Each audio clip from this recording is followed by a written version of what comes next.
point is, which is very important to us, which Priya also touched upon, is the context of the people. And I think at INEC, we are of the view that on the ground efforts, practice examples of people-centric approaches needs to be, examined more closely. They need to be considered more closely in policy choices, not only to address national goals, but also international goals of livelihood, poverty alleviation, ecological degradation, UN forest goals, SDGs, and a number of other goals that we set out to achieve in the next decade or so. So I think that was the three key points I wanted to make. And as Priya has already touched on, the need for LDC, the locally determined contribution, I think this webinar series, we call it LDC for NDC, locally determined choices, which emerges from the ground for nationally determined contributions, is a continuation of our efforts to create platforms and forums that INEC has been creating over the last decade or so, or maybe more, I think. But I've been here for a decade, so I can say that, which continue to identify people, solutions, to bring them together, to share, and to learn and, build on these practices such that it can influence policy and it can shape a policy at the domestic, state, sub-state, state, regional, and international levels. I think it's an agenda which is common to the world, but here today we will be focusing on Indian forests in particular. And I think I have my 4 minutes down already. So I'll now quickly get into the cap of a moderator. And I think I would again extend a very warm welcome to our eminent speakers, panelists, and esteemed commentators who agreed to be part of this kind of a longish webinar. 2 hours was a little bit to consider, but I'm so thrilled that all of you are here. And you come with your very rich experiences on afforestation, reforestation, sequestration, agroforestry, mangrove rejuvenation, urban forestry. I mean, the list goes on. We have plenty to take in the next 2 hours. So I will leave the introduction to the speakers and the panelists, and I'll just kind of tap you with a bell to kind of get your attention to kind of wind up your session. Participants, a warm welcome to you all. Please put in your questions in the Q&A box. It'll be nice if you direct your questions directly to the speakers, and if the speakers are free to kind of respond directly into the chat, if possible. So with that, I will now turn to Ms. Ketki Ghate, whose name we have gone wrong, plenty of times. So Ketki, sincere apologies for that. We got it right finally. From Oikos for Ecological Services to share her initial remarks. Over to you, Ketki. You have 5 minutes and you will hear the bell after 5 minutes. Thank you. Thank you so much, Ajita, and thanks INEC to give this opportunity to just open this session. It's really my pleasure to open today's session, which talks about bringing back forests for better future. So I just wish to share the importance of conservation and restoration in light of epidemics and health. So as all of us can see that this progress achieved by Homo sapiens is backfiring. Our copious consumption is causing negative implications right from local level river pollution till to global level climate change. And also due to all of this, there is steep increase in many predicaments like diseases and crime. There is increase in social and economic inequalities. Nonetheless, we have also started attracting viruses, gruesome viruses. So it's, I think, high time we take into account benefits of sustainability and also inclusivity towards non-human beings who are residing in the forest and other ecosystems. Also high time we recognize ecological services which are offered by the forest and ultimately all the ecosystem and restore those. So coming to the current situation of corona, so viruses like coronavirus are zoonoses, that is, they are transmitted from animals, particularly wild animals, to humans. And these species and viruses, they co-evolve, and often this virus cannot infect humans directly. It enters some different animal first. So this is called a spillover, and this is some very important phenomenon that I think all conservationists need to take into account. So the characteristic of this virus change in this new animal through a process of mutation, which makes it contagious and harmful to humankind. So most scientists are linking the spillover to disruption and changing the ecosystem. So spillovers are that way limited in uniform conditions like intact forest or protected ecosystems. But if land use changes, new and different conditions arise. For example, deforestation for mining or animal husbandry or commercial plantations, they alter the biodiversity, species composition, and also population densities. So that new condition creates an opportunity for a virus to spill over. And when it finds a new host in the form of a single species in huge numbers, so this number is very important here. So it multiplies very fast, and through mutation emerges the contagious phenotype. And finally, these infectious strains jump to human beings and the disease spread. So just to what you can say in short, if we break the integrity of natural ecosystem and replace them with monocultures, we create conditions inviting pandemics upon us. So the spillover is something that we really need to look upon this. Then in light of this, making mediators available to this potential viruses is like an invitation for them to spread. So deforestation, maybe for industrial production, is tantamount to inviting all such viruses into our future. But obviously, I think all of us are responsible for this. So if at all we are using any industrial product like laptop or smartphone, we are inviting this virus, because this materials required to make these electronic devices must be extracted from mines. So old growth forests have to be cleared, and then habitats get destroyed, and that's how land use changes are happening. So I think it's before we go towards ecological restoration, we really need to rethink our choices, how we live our day-to-day lifestyle, and what kind of resources we consume, because the spillover is something that we need to look upon. And of course, the best recourse available is revival of natural ecosystem through ecological restoration of forests. So ecological restoration, just to tell you quickly, is all about improving physical conditions, so that entry of biological species can be facilitated in one particular area. So it's all about maybe strengthening the soil, the land, and then ecological processes with the help of plantations of natives. So obviously, ecological restoration is a different lecture altogether. But maybe while I ending this opening remarks, I would like to stress on diversity within the forest and the role in maintaining our immunity. So that's very important, because this gives us a most needed opportunity to get exposed to virus, and actually viruses as well as bacteria right from childhood, and co-evolve with them as friends. So there are many good hypotheses which are put forth as biodiversity hypothesis or old friends hypothesis, which exactly tells us the importance of this biodiversity which is there in the forest. And if at all we protect the forest, keep the ecology intact, they don't spill over and they don't reach out to us. So there are enough studies which shows that humans become really susceptible to viruses and diseases in absence of forest and wilderness around you. So I think it's high time we know the importance of this intact ecology and forest and the wild animals, and protect them. And ultimately, so even if we disturb those, we need to restore forests to build the resilience to fight all such future pandemics. Yeah, thank you. Thanks, Ketki, for that very important insight on the spillover. For me, it was a new one. So with that, I would like to invite our next person, who is also an INEC member, Sanju Suman, who heads the Stera Foundation out of Kerala. Yes, Sanju, the floor is yours. Thank you, Ajita. Hope it's audible for all. Audible? Yes. Good. Yes. Yeah, and Ketki, thanks for the insightful talk. So, guys, today I'm sort of talking about quite a different topic, but quite closely that all of us can associate. So, COVID-19 times have shown us how what the power of social media is as well. Sai, yeah, thank you.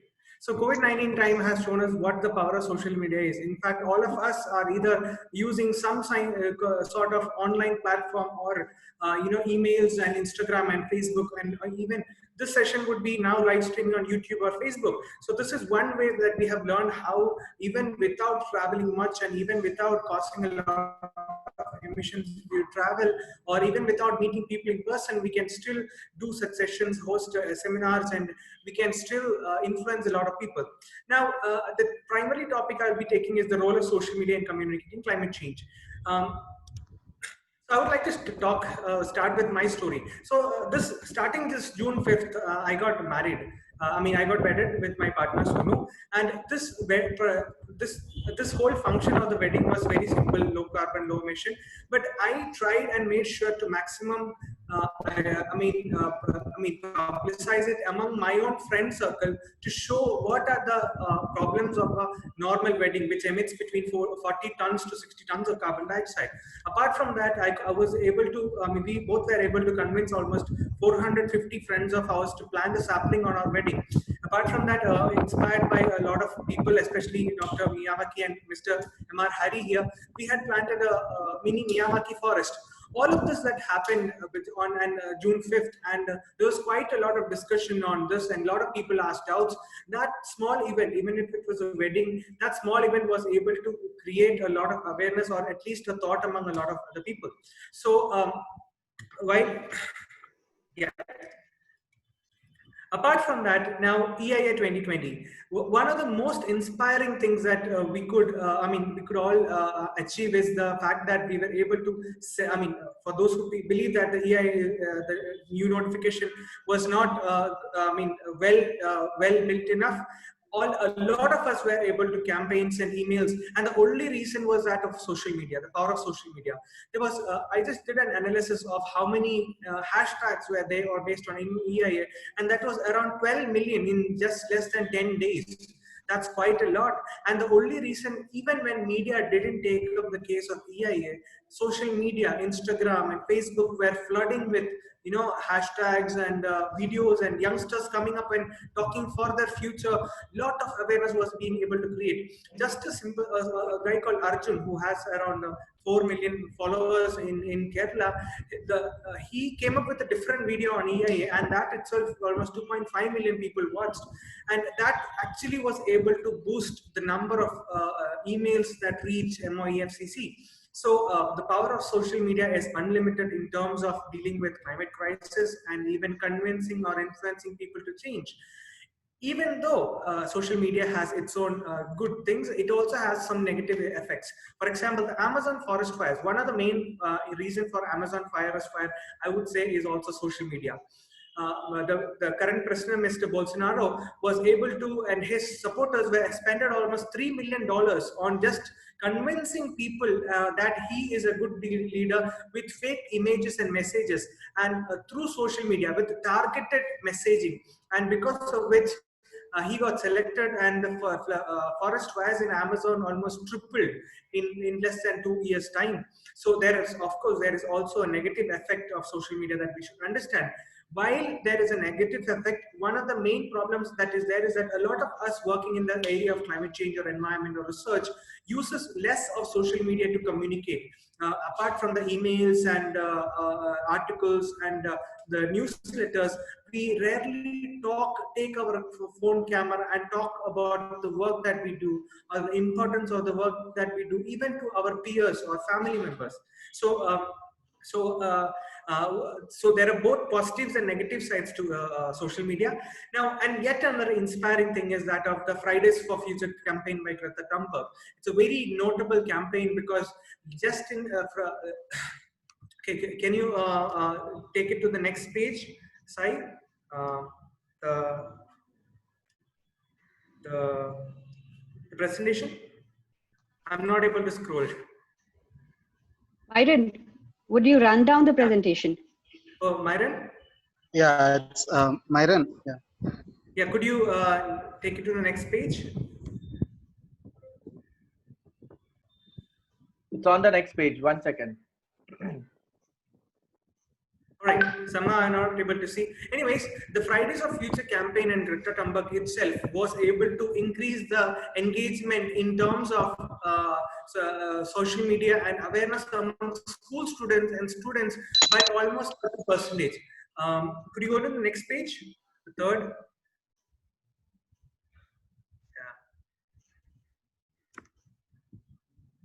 Okay, no, this is actually the fourth page. I wanted the second one. I had actually shown a current data of the year 2019, where the number of tweets, the number of messages on just on the matter of climate change has increased by almost 30 to 40%. So that was quite a drastic increase in the number of tweets and messages that went on social media. So almost 13 lakh, content or engagements were there on climate change, compared to in 2018, there were only around 5,90,000. Now, the same way, large number of people got awareness about the issue of climate change and about corporations not taking steps, and this actually the whole movement of Greta Thunberg and a lot of other youngsters on climate action through social media was able to gather quite a big momentum, inspiring corporates and government to make a change. Apart from that, in India, particularly, if you want to create a change, what I believe is there are two easy methods. Usually, I call them as, mostly we need tricks and techniques to convince people, and especially in India, one of the best way to go ahead would be cultural ways. If you are in a particular region and if you want to influence change or convince people to plant trees, use the fact of the culture or bring it in a way of a religion. For example, the sacred groves that we had was in fact mini forests or Miyawaki forests that we had in the past. If we are able to convince people's mindset through social media also, by asking them that why not we plant a sacred grove, people would be readily ready, instead of asking them if we could build a forest. The same way, yet another amazing way is to give them unique ideas like Miyawaki method. In India, as soon as including Dr. Hari was able to create a widespread of awareness on Miyawaki, and in Kerala there are so many Miyawaki forests. Sure, thanks. I think, Sanju, Yes. your point is very well taken, very insightful views from your own action. I think we have Mr. Hari, and we have Deepen, who will take us through the Miyawaki presentations of the work that they have done. So you've overshot your time by 3 minutes. So I'm just sorry. Stopping you here. We have a question and answer. Ring the bell. Yeah, I did that. Never mind. We have question and answer, session. Perhaps you will have a lot of questions there. So with that, I think I'm sure there are many youth also among the participants, and they'd want to connect with you to understand the role that you have also played at the UN. So all students who are here, the guy to reach out to if you want to do something, pick up from his work that he's been doing with a whole lot of actors, community actors on the ground in Kerala. So thank you so much, Sanju. With that, we will move to Mr. Ratnam, who has been engaged with very many aspects of addressing environmental degradation, promoting environmental conservation, and a whole lot of action with teachers in Andhra Pradesh. Over to you, Mr. Ratnam.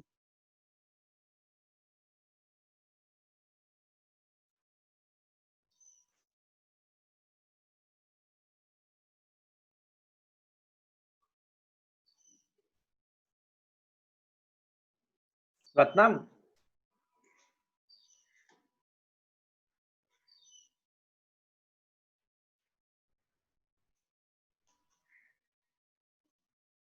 Hi, Ratnam. Hello? Yes. Yes. Okay. Yeah. Especially in Andhra Pradesh, I am working with thousands of teachers, especially 2 crore seed balls prepared in the Andhra Pradesh and Telangana. Actually, I am not much speaker in English, so I am speaking Telugu. Okay. Please go ahead. Yes. And we have Bhagya who will translate for us. Second slide, please. Second slide, please.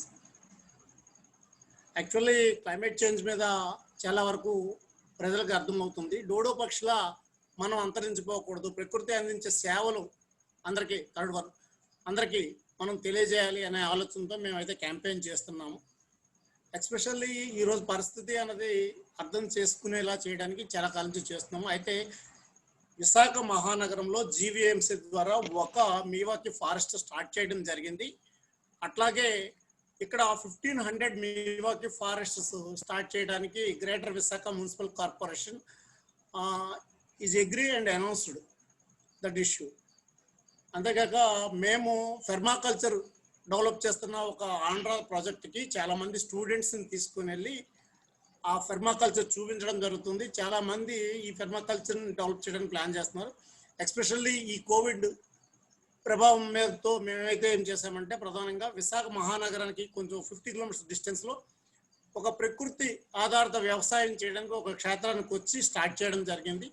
అంతేకాకుండా 30 విలేజెస్లో nature based farming చేయించే ప్రయత్నం కూడా చేస్తున్నాము. దాదాపుగా 3000 farmers ఈరోజు ముందుకు వచ్చారు.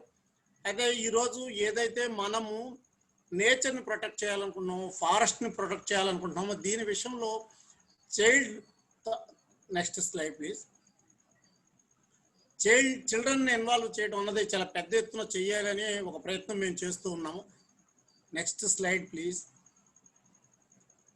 మేము చేస్తూ ఉన్నాము.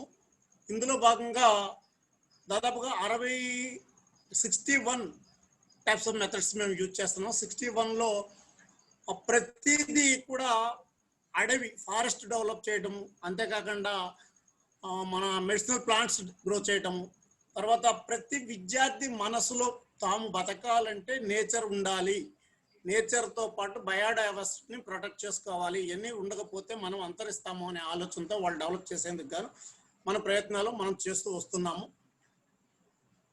Next slide please. చేస్తూ వస్తున్నాము.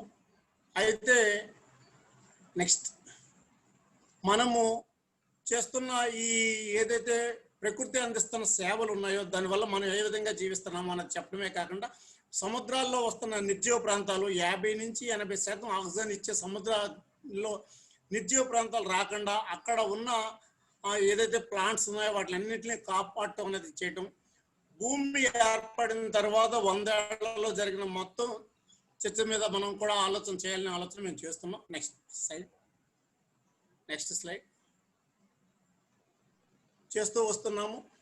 నెక్స్ట్ ఇది భూమి మీద 10,000 సంవత్సరాల కిందటి విత్తనాలు ఎట్లా చేశారు, అలాగే పక్షులు ఎలా ఉన్నాయి, చెట్లకి రక్షాబంధనం కట్టడం ద్వారా పిల్లలని ఆ అడవికి కాపాడటం ఎట్లాగనే దాని మీద అవగాహన కలిగించడం. నెక్స్ట్ ఇలా మేము దాదాపుగా ఒక 61 మోడల్స్ చేస్తూ పిల్లల్ని తిరిగి నేచర్ని కాపాడుకునేందుకు వీలుగా తయారు చేస్తున్నాము. అంతేకాకుండా బర్డ్స్ ప్రాజెక్టులు ఏదైతే చేస్తున్నాం. అయితే మనము ఈరోజు ఏదైతే COVID-19 వచ్చిందో దీనివల్ల మనం సమస్యలను ఫేస్ చేస్తున్నాము. దీన్ని దృష్టిలోనికి తీసుకుని ప్రతి ఒక్కరు కూడా నేచర్ ప్రొటెక్ట్ చేసేందుకు ముందుకు వచ్చేలా ప్రయత్నాలు చేయాలి అనేది మా కోరిక. ఈరోజు ఏదైతే ఈ వెబినార్ ప్రోగ్రామ్ పెట్టారో ఇది చాలా ఎక్కువ మందిని ఇన్వాల్వ్ చేసేది కానీ చాలా మందికి ప్రేరణ కలిగించేది కానీ చేస్తూ మనం అడవి అభివృద్ధి చేసుకోవడం, మరలా మన పాత జీవన విధానంలోకి వెళ్ళి నేచర్తో మనకున్న లింక్ అందరికీ తెలిసేలా చేయడం, నేచర్ని ప్రొటెక్ట్ చేసేందుకు పూర్తి స్థాయి చేయడం అనేది చాలా అవసరం భావిస్తున్నాం. Thank you all. Thank you. That was perfect. I think you have put it so well in the time limit. Bhagya, can we request you to come in and quickly summarize for the benefit of participants who don't understand Telugu? Yes. Ajita, am I audible? Yes. Yeah. Yes. What I understood from J.V. Ratnam sir's speech is that he is trying to involve children, particularly in saving our nature. Like children are the ones. It is in their hands now. So they are trying to focus on children, and they are trying to explain them regarding about our nature. And also he's trying to get back to our older times. Yeah, that is what a brief of that. Perfect. Thanks. That was evident from the slides. So thank you, Bhagya. I think we have two specific questions, one for Ketki and the one is directed to Sanju. Can you both respond to that question, please? A reflection from the two of you. Yes, Ajita, I'm just doing that. Meanwhile, I typed the whatever I missed so that people could use that. Okay, sure. Yeah, I typed on the whatever I missed to talk. Ajita, you want us to type in the chat box, right? If you can do that, nothing like that, because we are already off time, and that will be available for everybody to see. So if you can do that, I think that will help us a lot. Okay. So I think with that, while you chat, and thank you both, we can move to the panelists. So a warm welcome once again. Let me just get to the sheet, the schedule that I have. Okay, so we have a very good lineup of presentations. We have Mr. Hari with us, who is well known. I mean, there are tons of references to most of the people who we have today for our webinar. So welcome, Mr. Hari. Dipen, I will also not introduce you. I would request you all to introduce yourself. And I will just ring a bell, and which would also mean a thank you from our side, from the organizers, and we will ask the subsequent speaker to jump in soon after the first, the previous speaker finishes with his presentation, once I ring the bell, and come together after the 4 presentations are made, just in the interest of time, so that, we don't go beyond 2 hours and we have enough time for discussion. So with that, a warm welcome to you, Mr. Hari, once again, and we look forward to your presentation.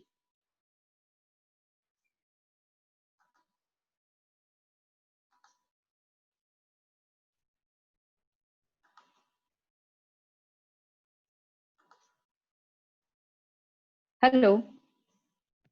You are on mute, sir.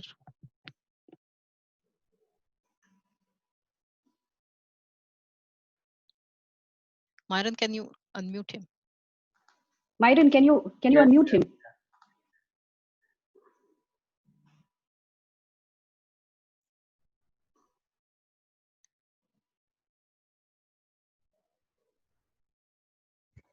Hello, can you hear me? Yes. Hello? Please go Yeah. ahead. Yeah, I'm Hari. I'm from Invis Multimedia, and we are basically a multimedia production company. Most of my colleagues are interested in afforestation, and that's why we are into afforestation. This is a passion for most of us. And let me go into the presentation because of the time limitations. So can I operate the presentation from here? Or Yeah, whatever is convenient to you.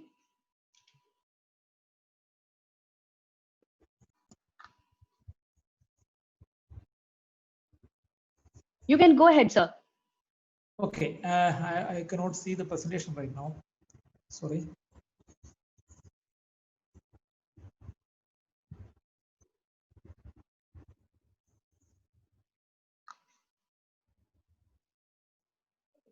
Yes, it's visible. It's visible. Yes. Okay. So how to change the slide? I think I cannot change it here. You may will you be changing it there? Yeah, you tell me when to change it. I will change it because I've given you access also. Yeah, please. Yeah, you tell me. I can change Yeah. it. Please, okay, please change it. I mean, go to the next one. Yeah, only as we all know, more than 50% of the forest of the world has been destroyed so far. It's an estimate, but it must be, there may be the real figures, maybe more than that. We can go to the next one. So there is a method for reconstructing forest, and the quickest one is the one devised by Professor Akira Miyawaki, who is a 91-year-old botanist, and he has developed it in Japan and tried it in different parts of the world. He has planted more than 40 million trees across the world. Let's go to the next one. One favorite quote of Professor Miyawaki is that plants are the only producers of the world. Everybody else is a consumer. So hoping that you note the point that yeah, plants are our the essence of life in the thing. And yeah, please go to the next one. And in Japan, there is a culture of promoting forests that's called Meiji Jingu. It is something like the sacred groves of India. Meiji Jingu is a sacred forest. It's actually, the culture is called the Chinchu no Mori. So there is a culture of developing forest by humans there. And Professor Miyawaki developed his model, which is very fast. The conventional Chinchu no Mori is needed around 100 years, whereas Professor Miyawaki's model suggests only 30 years to create, to simulate a natural forest. Okay, can go to the next one. This is a Chinchu no Mori. This is more than 100 years old, and that is in Tokyo. This one, it's called Meiji Jingu in memory of a king. Please go to the next one. Can go to the next slide. Yeah, this is the first Miyawaki forest which was created in Nippon Steel Corporation, Japan. And the next picture is also of that one. So this was created in 1970, almost 50 years back. And this, yeah, it's okay. We can go to the next one. And the second one was created in Yokohama National University. That was in 1973. And I have given the picture of that Yokohama National University in 1973 when it was started. You please go to the black and white slide next. Yeah. And the next slide is, this is not very visible. This one is the beginning of that forest. This was in 73. Next one, please. Yeah. And you can go to the next one, which shows the present status of that forest. Yeah, this is the present stage. I took this photograph last year. So it is almost 50 years old, and it is a Pakka forest now. Let's go to the next one. You can go to the next. Yeah. Here you can see the forest. Yeah. Or please also note the land. It is full of dry leaves and as if it's a natural forest, and it is in the heart of a city like Yokohama, and it's a university department. See the forest being created there. Please go to the next one. And Professor Miyawaki has also devised this technique and used it for developing forest in Pakka hilly areas like this. This is a totally hilly area. He put some iron plates there, filled them with soil, and created a forest. Please go to the next one. This happened in 1983, and see what is the condition now. The rock has been covered fully. I mean, it's fully into a natural forest. Please go to next one. I'm showing some of the inner works being done there. See, he has given iron plates like this, filled there with soil, and planted this trees. Please the next one. It's a close-up for the technique. You can see this, and the next one. And the way forest getting deep rooted in these rocks. So it's possible everywhere. Please go to the next one. Many people ask me what is the size of an ideal Miyawaki forest. See, this can be as small as this. This is created by Professor Miyawaki himself in Hadano Station, Tokyo. I mean, it's in front of a temple. It's a very small one. It's around 10 feet wide and 30 feet long, along with some big forest there. And how large it can be, you can see the next one. There is no limit for that. It can be as big as any other forest. And please go to the next one. How do we do it? We add biomass, basically cow dung, rices, and coir pith, along with soil. So this mixture is being used for planting the trees. And next one, the base of Miyawaki method is dense planting technique, where we are planting some 4 plants in 1 square meter, and that is one tree, one sub-tree, 1 shrub, like that. So 4 trees will be there, 4 plants will be there in every square meter. And mulching is done. The next one, because mulching is done for keeping the earth covered, so that the water content will be there, and also the small insects and all can survive there. Mulching is very important in Miyawaki method. Please go to the next one. You may have to do some watering. Please, next one also. And we don't use any manure or a pesticide, chemical manure or pesticide. It is naturally these fall leaves and other things fall there, and they become the manure there. We can go to the next one. The method of Miyawaki model, the importance of it is that only potential natural vegetation is used. Those plants which are naturally growing in that area are only used for this plantation, so that the roots of those trees will be the most suitable for that area. In other words, in some places you can see that Casadina trees and all are planted in beaches and all, and they come down when there is a tsunami or something. Here they are deep rooted. And please go to next one. In Miyawaki model, we plant at least 30 types of plants or 30 species in one area minimum. It may go up to 100 if it's an arboretum or something. And this helps in protecting the natural biodiversity of that area. Please go to next one. And what we are saying is that what we have experienced is that you can create a full-fledged forest in 30 years, which is equal to a 100-year-old natural forest. And also you can develop something in such a short period. Within 5 years, it will be as good as a 30-year-old forest. So you can see what you are creating in your lifetime. Please go to next one. And for this, we plant the trees in grow bags and grow them there pretty well for 3 months. So that the roots will be fully developed, and the plants reach a height of around 60 to 90 centimeter. They are replanted then to the selected spots. Please go to next one. It needs regular weeding and support for 2 to 3 years. And next one is we give support to protect the plants from wind in the next one. And this is giving that support. And next one, please. This is the first forest. I experimented it in 2017 onwards, and this one is the 1 month after planting. That was, and this is around 5 months after planting. See the growth difference. And I have also given a recent picture. So in 2 years time, please see the next one. In 2 years time, it has come to a full-fledged forest. Please go. Yeah, this is the present situation. After 2 years and 4 months, this has grown to 25 feet. So this is a very good this thing. And please go to next one. We can see how it works in a very bad area. I mean, soil-wise, it is very bad. It is a laterite area. There we filled it with soil up to 1 meter and planted trees. Please go to next one. Just showing the process, so we can go to next one. And these are my office colleagues doing this work. I'm in the next one. This next one. This is filling the place. And yeah, please. So here you can see how it is being done, and that is the condition after 6 months. So it was, sorry, in January it was done. After 10 months it has got this much of growth. And next one.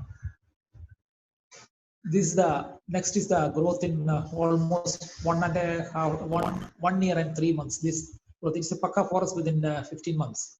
So we took this to Professor Miyawaki himself and showed him.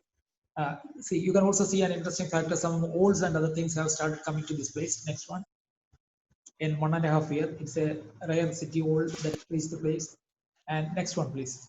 We also tried some experiments, because many people who come to us ask us, why do we make forests? What is the return? So for those people, we started experimenting with various food forest and all. So all the vegetables are being planted with the Miyawaki method, and they are growing fast. So anyway, for those people with 1 cent or less than 1 cent of land, they can use this, because they are also putting some plants, and that will also benefit us in some way.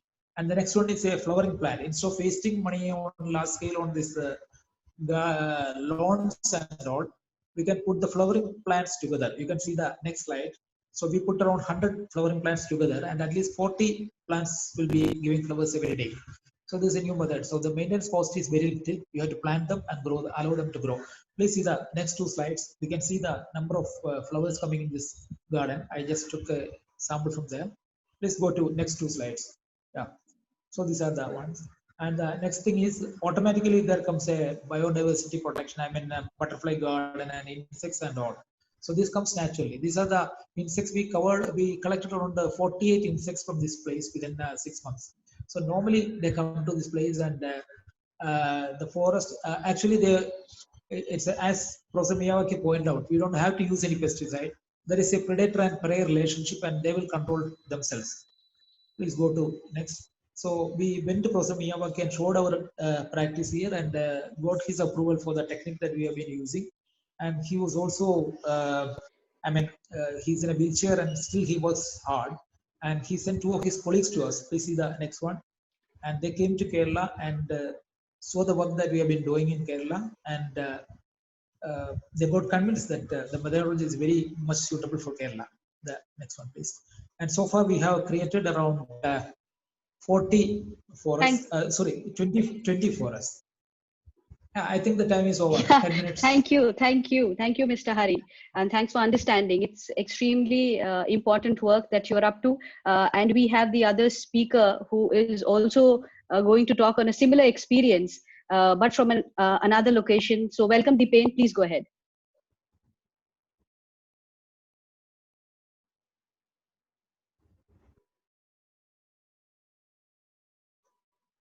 Can you hear me? Sure, go ahead. Okay. Namaste to everybody. I'm Dipen Jain. I'm one of the founders of Forest Creators. We've been planting forests since 2014. Me and my co-founder, Dr. R.K. Nair, and we planted more than 55 forests across 12 states in India. The largest forest that we have done is in 7 acres, 103,000 trees. And we've ourselves planted 800,000 trees, and we've trained the governments and other foundations. So about 1.5 million trees have been planted because of the work that we have done. When we say how many trees we have planted, it means every tree that we are talking about is surviving and growing. Vasudev Kutubakam is the word that a lot of you environmentalists and all of you must be knowing about. This whole world is one planet. This whole world is one, and everything on this planet works together to support each other. Just a little number of total life of 100% living life on this planet, 82% of them are plants. And we humans are just 0.01%. We are like a dot on this planet. So just remember these numbers. Just being 0.01%, we've destroyed 15% of fish life, 50% of plant life. Something that is there of 82%, we have destroyed 50% of that now. So I'm just going to move because I think Dr. Hari, Mr. Hari has already covered a lot of technique. So I'm not going there. If anybody is interested, I'll just type down a YouTube channel where we give them a step-by-step tutorial for anybody who wants to create the Miyawaki forest. It's a 5-part series. So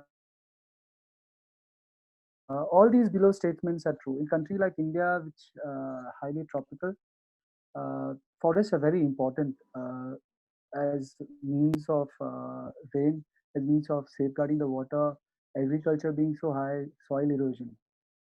We've lost a lot of forests, so the data is there. If a mandate comes from the government that every district has to plant an X amount of trees in so many years, but this has to come from the government. Why I say that, I'll come to the next slide. Little incremental improvements compounded make exponential benefits.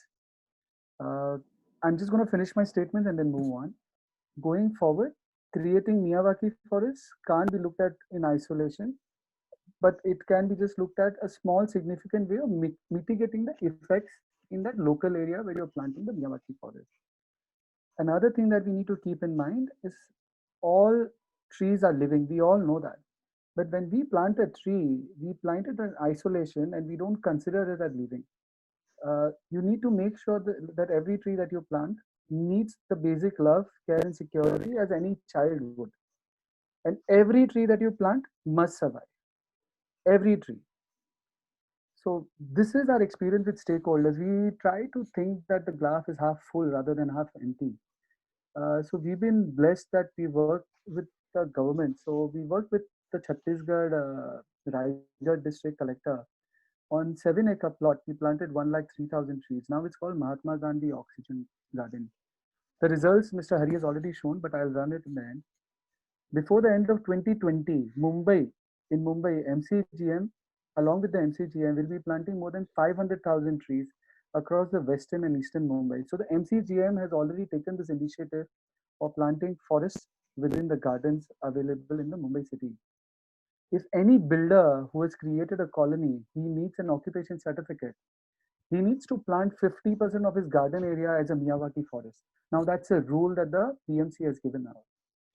We worked with Andhra Pradesh government when Chandrababu Naidu was in power, and we did an SOP with the forest department and the Manrega department and created 3 forests, and the SOP was created and a GR was released to allocate 100 acres of land for Miyawaki forest. So we have worked with governments, municipal councils, institutions. So a lot of work has been done. I'm just giving out a few that there is so much positive that we can look at, and a lot of institutions and governments and municipal council are coming forward to do this. We work with corporates like Tata's. We work with Pal Fashion. Charan Bhaiya is today is one of the members here. Canpack in Aurangabad, Godrej Properties, Pyramids, JSW. So many corporates that we work with. We planted more than 500,000 trees on corporates' own premises. That means either their factory, either their training centers, either their office areas. So corporates are coming forward to plant these forests on empty pieces of land that they have. They are moving on from manicured lawns towards forests.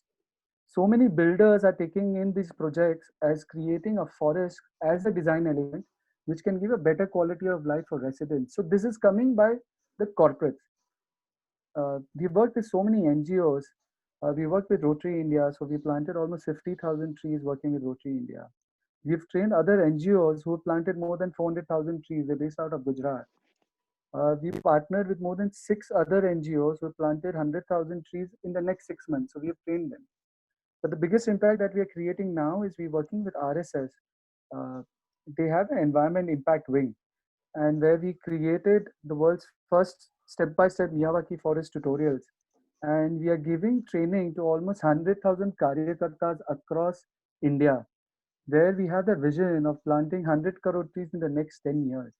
And when we say planting these trees means all of them have to survive. And as individuals, we planted almost 300,000 trees for driven individuals on their own piece of land or their farmhouse or their own colonies. And we planted almost 300,000 trees for individuals. And how much can an individual make an impact? I and my co-founder, Dr. Nair, we are both individuals. We started this foundation and look, we are where we have reached. It's not rocket science, it's just planting a forest. Just results, I think Mr. Hari has gone through, but this is in India. This is done as a housing colony. So you can see the white building on the left and you can see the result within a year's time. You can see the pathway on the left. You can see the pathway now. This is a bungalow. You can look before and after. This is Scanpack. They took over the MIDC property and they built it on the public land. You can see matter of 3 months the result. It's the same light pole that you can see. This is Satya Sai Sanjeevani Hospital in Raipur, Chhattisgarh. Now the dean proudly says that they're going to spread this forest in the 27-acre campus. So now they proudly say that very soon we will have a hospital in a forest. This is a very unique plantation. There's coconut groves already planted and we created the forest without disturbing any of the existing coconuts. And now you can see the results. This is one of the first projects that we have done. This is a very good image. It's a garden where you can see the forest is there and also the little bushes along the pathway. This is one of our best projects yet. This is Charan Bhaiya is here, the lungs of Tarapur. This was a complete toxic waste ground. I mean, you couldn't even breathe over there. And the forest you can see today, it's been 3 years and it's almost 33,000 trees have been planted there. I'll just take you through this video, if you can see this video.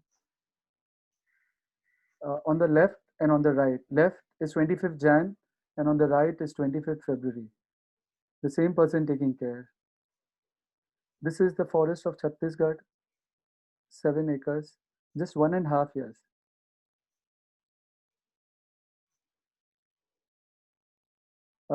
We do a lot of community plantation also. This was in Mumbai, Kolaba Woods. On 6th September, we started the work. On the 8th of September, almost 400 children came in and we planted a forest over there. You can see this is the image of 15 Jan. And you can see the same image of 7th of July. So Mr. Hari has already shown you all the benefits. This was some of the awards. I'm going to cut it short here, probably save the time for the others to present. I'm not going to run through the Dr. Miyawaki, the way and the method. I'll give the link of the video and you can look at it how the Miyawaki forest is done. Thank you so much. Sure. Thanks, Dipen, and for sticking to the time. Thank you very much. I think while it's an important piece of work, there are also a lot of criticism on Miyawaki, whether it's a natural forest or, can it kind of bring back rain? Can it kind of bring back indigenous species? Can it bring back rain and things like that? Or is it just a wood lot and not a forest? But I think we'll have those questions Yes, I'll answer in the Q&A session. With that, thank you both speakers. It was sure. We move to Sanjay. The floor is yours for some very interesting coastal forest experience he brings from Andhra and Odisha. Over to you, Sanjay.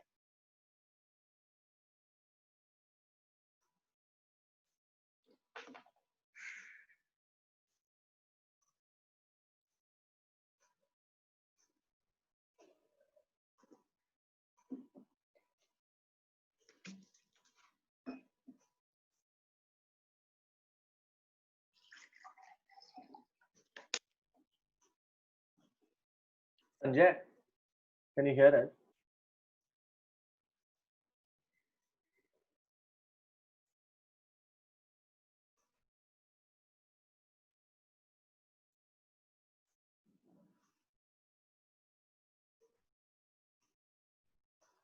Sanjay?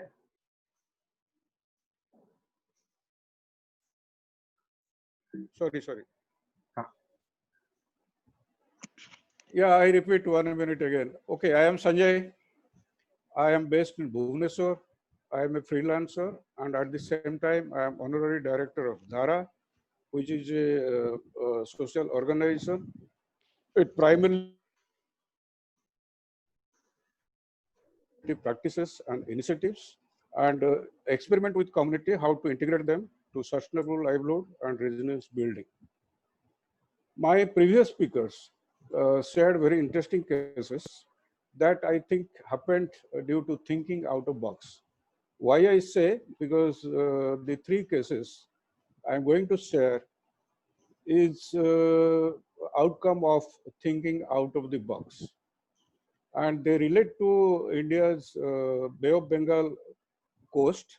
And you know that India mainland has more than 5,500 kilometers of coastline, and eastern coast is about 3,000 kilometers. And the coastline, especially the coastal tract, about 20-30 kilometer wide area, which is directly influenced by tidal effects every day, is challenged by locational limitations for the people's livelihood and repeatedly facing the extreme weather conditions.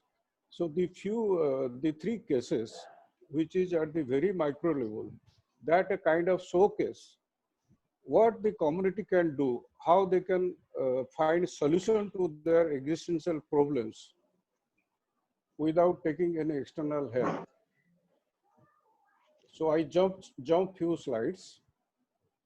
I straight go to the case. First case is from Andhra Pradesh. Few friends are from Andhra Pradesh, so they must be familiar with Buckingham Canal. That was a canal created by British administration as a coastal navigation, and in many parts that is still intact but abandoned. And the canal itself has very interesting biodiversity. The area I am talking about is very close to Nellore. The place is called Kothapalem, and about say 4 kilometers from the sea. So there the fishing community depend on the creek, which is a backwater for about 7-8 months because the mouth is closed after the rainy season. So it happens as a backwater, and it does not receive any tide every day. So when I was there as part of tsunami rehabilitation project done by a local NGO there called IRWSI, we had a discussion with the community. What is their livelihood problem? So they came with the problem that we have the creek and where we fish, but we don't find enough fish because this creek has very little food material because no river, no fresh water is coming to the creek, and very little mud on the ground. And especially the Yanadi tribe, who is primarily a hunter-gatherer, but driven by some reason to the coastal area from the hills. So this fishing community has taken them, given them shelter, but they only allow them to fish by hand. So they get very little by trying to catch by hand.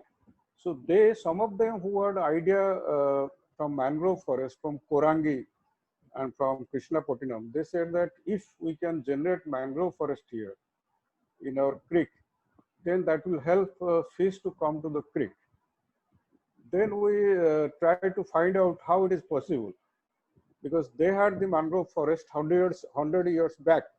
So they spotted one single tree in a corner, which is locally called Panachetu, Exocaria agalacha, Exocaria apiculata.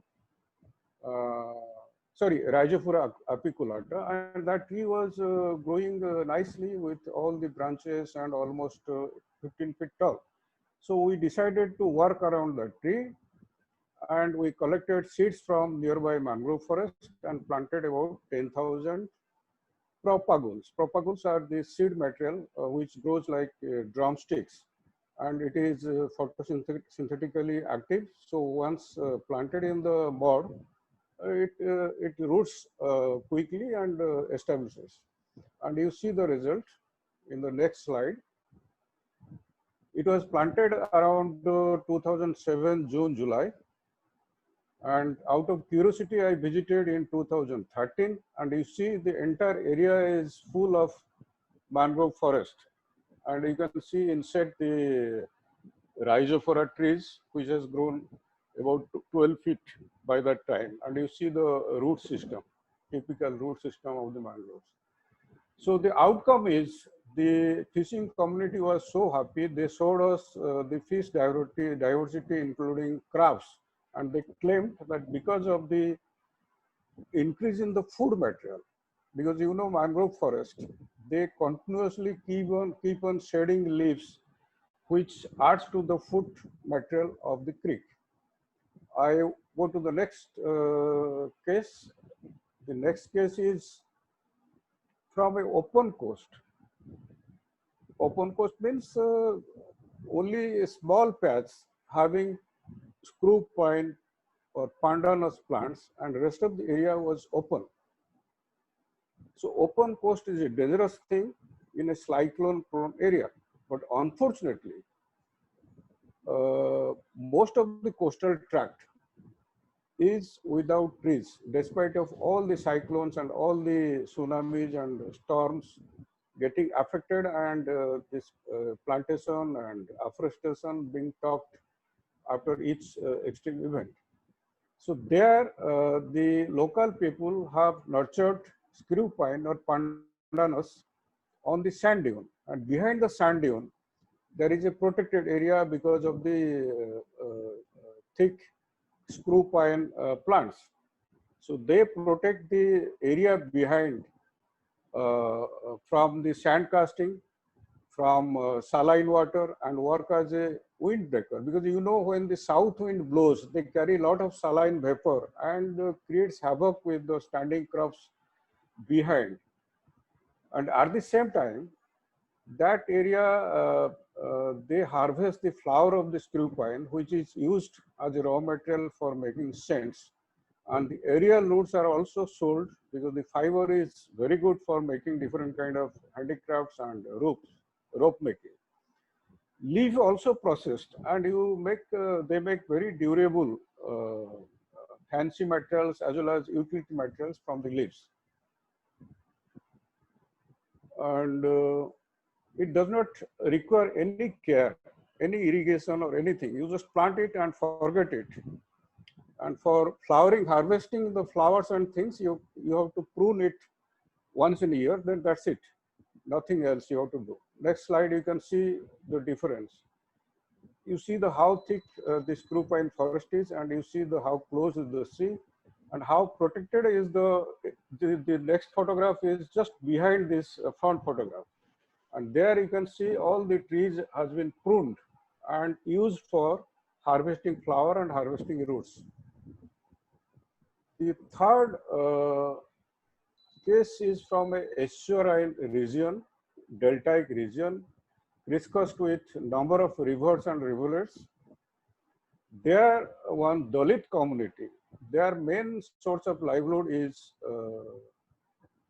a craft using the grass material as the raw material. And the technical name of that grass is called Myrostachya uctiana. Locally, it is called Nalia. They used to collect this grass from the mangrove forest. But now, because of depletion and strong regulation, they are not able to collect this grass. They collect from outside periphery areas of mangrove, but that's not adequate. So they do not meet the need of raw material for the entire year. So that's the reason they are only functional for about 3 months. So while discussion, we found that these grass can be, this grass can be husbanded. So that is what they did. And now they are harvesting about 10 quintals of mangrove grass. And you see this grass, next slide, this is after 6 months and this is after 1 year. So 3 points I need to flag. This happened because of out of box thinking. And it's not possible to bring back the forest, mangrove forest along the coast, because the ecology has been totally destroyed where mangrove used to grow. So the forest can be recreated through afforestation, and we can bring back diversity, because 10, 15 varieties of very useful tree we have documented that grows on the sand dunes, on the marshy land, and in the saline tract. So salinity and sand is not detrimental to growing trees. Thank you. Thank you, Sanjay. Very insightful. And as Priya also said in the chat that, generally when we talk about forest, we think of terrestrial systems and we completely forget about the marine and riverine ecosystems. So thank you for bringing that perspective into the discussion.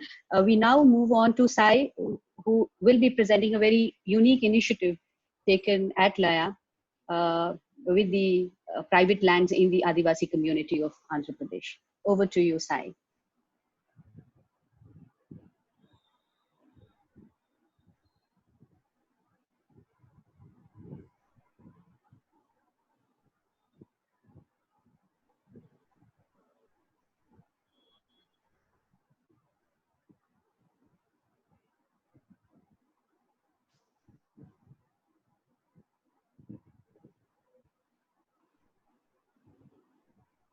Hello. Hello, sorry. I forgot to unmute it. Yeah, go ahead. Yeah. So, hi, good evening. My name is Sai Parameswaran. I am working in Laya in the climate change desk. So today I'll be doing a presentation on calculating the carbon sequestration. And as you can see in the first slide, we have made an analogy of carbon being the demand or the genie which need to be put back in the land back. So Myra, next slide, please. So climate change along with nuclear weapons and disruptive technology is considered as the next most disruptive or the reasons for the vulnerability of the world. Moving on. Yeah. So with an alarming rate of deforestation, we know and loss of green covers in the urban spaces, the need for valuing every tree's contribution has also become very imperative. In this context, among the citizen groups and even the policy making levels, the new narratives on green infrastructure and green pockets have been discussed more frequently. So it is in this context that the importance of the forest lands as carbon sinks. Previously also among the forests, the analysis have been done, but many times the small pockets, especially the urban pockets, or we see as small parks and gardens, these have been left out at many times. And coming to LCD or the low carbon development, which has been developed in the Rio Summit in 1992 by UNFCCC, they gave a lot of importance to low carbon development, and as a part of that, it comes the carbon sinks. Yeah, Myron, can you please? Yeah. So in this context, we have made a attempt to find out the carbon sequestrated by each and every tree, for which one of the professors from Geetham University is the head of environmental sciences has helped us. So we will show you how it is being calculated. Next slide. So these are the things which we need to find the how each tree sequestrates the carbon. One is the height of the tree in meters, then diameter of the tree in breast height in centimeters, then wood density of the tree. For every tree, it will be different wood densities, and then you need the age of the trees. Yeah. So using these four, which we will show in the next slide, how the calculation is done, we can get these following things like biomass, carbon biomass, and above ground biomass. Yeah. So this is the way. There is this formula in which using the exponential we figure out the above ground biomass using this particular formula. Yeah. Next slide. And below ground biomass, which is the root and the down section, is considered as 20% of the ground biomass, and total biomass is calculated by adding up the below ground mass and the above ground mass, which we got from the that using the particular formula. And then the carbon content is developed by multiplying the biomass, total biomass, into 0.475, and for every year this will be the total carbon biomass obtained, and then to find out the carbon sequestrated in every year, to find out that this will be divided by the age of the tree in years, and then we will get the result. Next slide. So as an example, we have made a small grid using just five tree species. that are commonly found in the state of Andhra, which is mango, tamarind, jackfruit, and cashew. Yeah, moving on. So this is the grid in which you can see the average age of the trees. Average is around 25. These are kind of mature trees.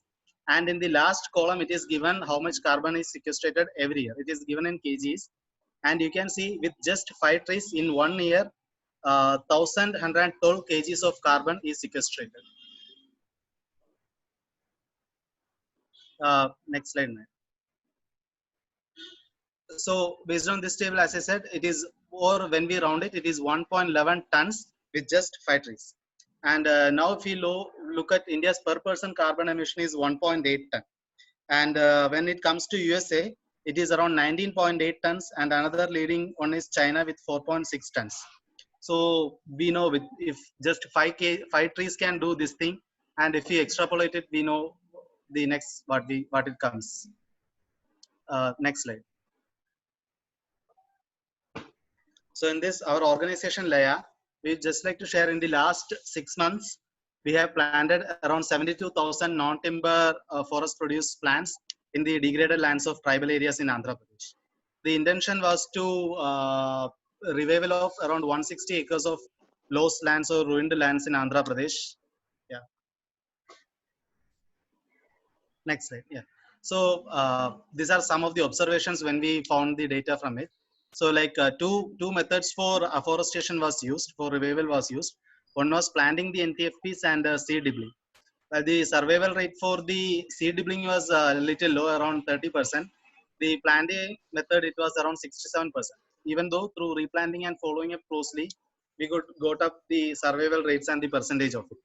Now why we are saying is that with this much plants, we in a small place, in a small area like 160 acres, we know how much impact it can come with carbon being sequestrated. Yeah. Next slide. So these are some of the benefits to the community. Obviously, you all know, like increase in the water table, more crops can be cultivated, increase in farm yield, NTFP collection. These are some things which you observe from our own field experiences and all. More fodder for cattle, positive change in microclimate. Next slide. So this is a quotation from John Carling, who won the winner of Champions of the Earth Award. She's a member of the Cancanea tribe of Philippines.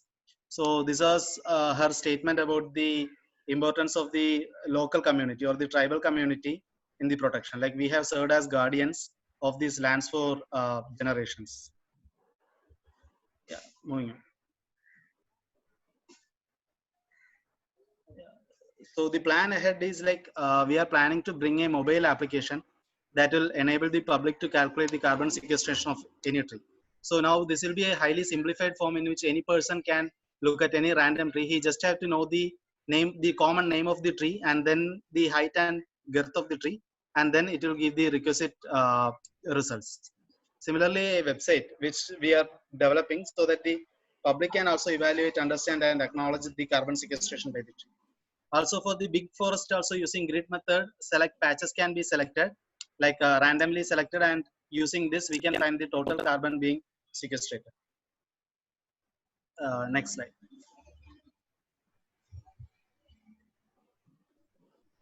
So yeah, as I said previously, the public who wants to do such an exercise, but as there is a lack of this service, they cannot do, they can use it. And the students, professionals, etc., to make them aware of the benefits of afforestation. And for advocacy, for example, it is like the Array Forest case, in which one of the even though the people lost it, and there was a lot of interventions from Supreme Court even to get a stay on it. One of the thing was the Supreme Court's the High Court's observation was it was like a David fighting with the Goliath, with Goliath being so powerful, which was the state in this case. The public, the environmentalists could not produce strong cemented evidences of how much. Now with such type of websites, we know that around 2,600 trees were cut off. So if we could calculate the carbon sequestration just from those trees, we could give a solid idea. Even same with EAA being in the hot topic and online campaigns being gone, we know people will have something in there. And for the promotion of such initiatives, with one tree, if from one tree we know how much we get, the government can also bring in to develop its own parks and everywhere where people can vouch for that, vouch for the protection. Yeah. Next slide. Yeah, so that's the last slide, and yeah, that's the thing. Even now, around 1/3 of the total forest in India has been cut down, but sorry, not in India, around the world has been cut down. But it is believed that we can reclaim around 5 billion of acres, which again could sequester approximately like billions of tons of carbon, Oh, and thanks. which needs to be known to the Thanks. public. Yeah, Thanks, Sai. I think your time's up and we okay, need to do yeah, it's done. justice to our commentators too. So I think it was an interesting panel with two presentations from the urban perspective, and we had two, one from Sanjay and Sai from the community perspective. And I think the point I was making before, and which also came up in the chat, is that while Miyawaki, I had my own reservations when I read about it. But I think that it makes a lot of sense in a situation where there's deforestation happening, the loss of forest, cover in the urban areas. This does make a sense. It is a step forward. However, there are other issues which can be discussed in the Q&A session. I think very insightful presentation from Sanjay, who and at Sai, who kind of brought in that fact that look, the communities are the victims, the first victims of climate change, and they are at the helm of action. And the kind of sequestration that is happening from each single tree, the point that you made, Sai, the value of one single tree, okay, makes a point in itself. It's a huge point to make. So I think that's the takeaway for people like us who talk about plantations and growing more trees, but the value of one tree makes also, goes a long way. I think your analysis can be complete also when we add the soil carbon component to your sequestration number. So perhaps we can look at that part to kind of show better numbers on what the community is doing as part of above biomass, below biomass, and things like that, which our commentators, I'm sure, will refer to. And the app, you said, is a significant initiative, I think, for public awareness and, taking forward the discussion on climate and sequestration. With that, I think I turn to the commentators who have been listening very patiently without a word in between. Thank you, commentators. We now look at Dr. Rawat to come in here and throw in your, comments, your reflections, and then I would invite Abhinandan, who is now a dear friend to me, to throw in his reflections on the panel, on the thoughts that comes to you, given the title of the topic that we are dealing here today. Yeah, thank you. Yes, Dr. Rawat.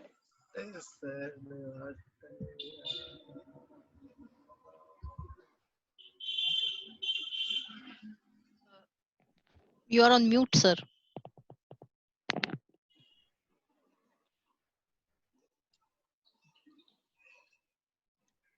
Unmute. So Yes, now I'm thank mute, you. I think. Yeah. It's okay? Yeah, please go on. Yes. Okay. Thank you, Ajita, for the opportunity in this very important webinar on involvement of local communities in various climate solutions that are especially land-based. And just to begin with, your initial comments were from a small report from Madhya Pradesh, citing some districts where highly forested districts are there. They are less in COVID. Is it okay? Yeah, that's what I read. Yeah. But contrary to this, but I find that India is among the 10 largest forested countries in the world. And I see India, China, United States, Brazil, they are the worst sufferers from COVID. So this happens. Yes, there have been a very good presentation. I have also some reservations on Miyawaki method of afforestation, but as a first, when we are planting, even a small woodlot is developed. It's giving good ecosystem services to the nature. Although, as you told, that does it attract rain?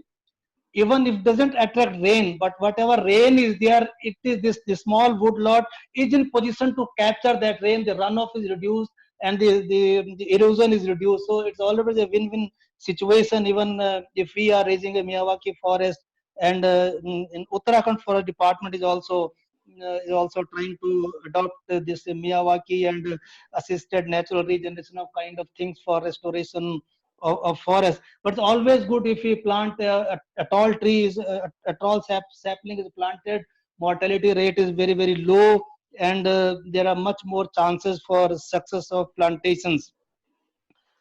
Coming to a very good presentation from Sai on calculating carbon sequestration.